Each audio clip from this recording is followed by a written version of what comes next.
Assalamualaikum warahmatullahi wabarakatuh. Selamat pagi semuanya. Hari ini kita akan melanjutkan pembelajaran kita di mata pelajaran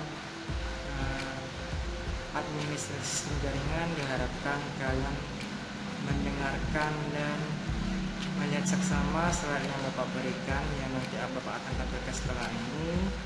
Semoga kalian mengerti. Jika ada pertanyaan silahkan japri di WA Bapak.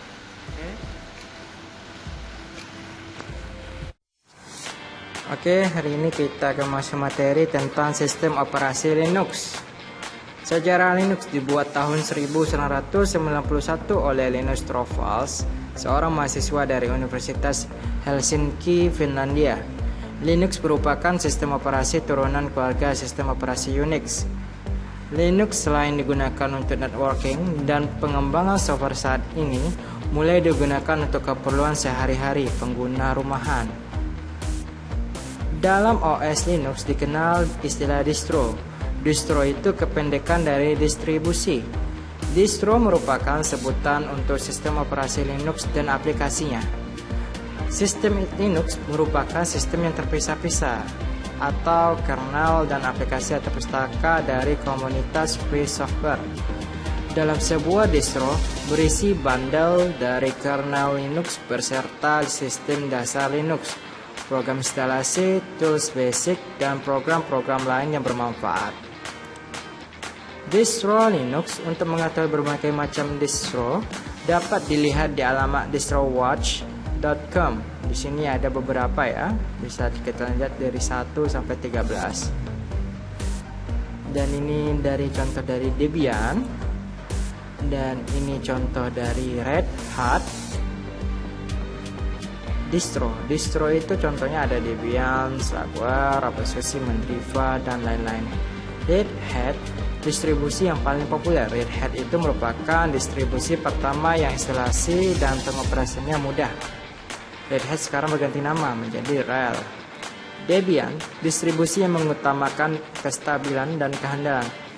Meskipun mengorbankan aspek kemudahan dan kemutahiran program, Debian menggunakan deb dalam paket instalasi programnya. Ubuntu dibuat oleh perusahaan Canonical pada tahun 2004. Ubuntu merupakan distribusi Linux yang diturunkan dari distribusi Debian.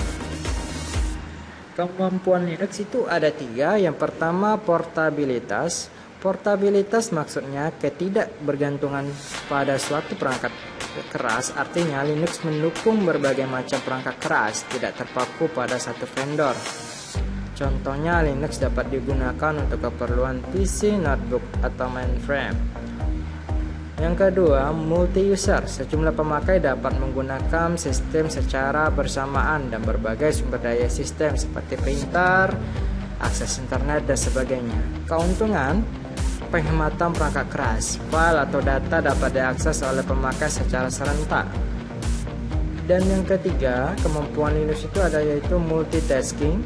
Linux mampu melakukan tugas secara bersamaan dan multiple device dapat diakses secara bersamaan, sehingga pemakai dapat melakukan beberapa pekerjaan dalam waktu yang bersamaan dari sebuah terminal. Untuk saat ini materinya sampai kemampuan Linux saja dulu ya. Untuk selanjutnya Bapak akan siapkan untuk materi minggu depan. Jika ada pertanyaan bisa kalian japri Bapak di chat di WA. Bapak akhiri, assalamualaikum warahmatullahi wabarakatuh.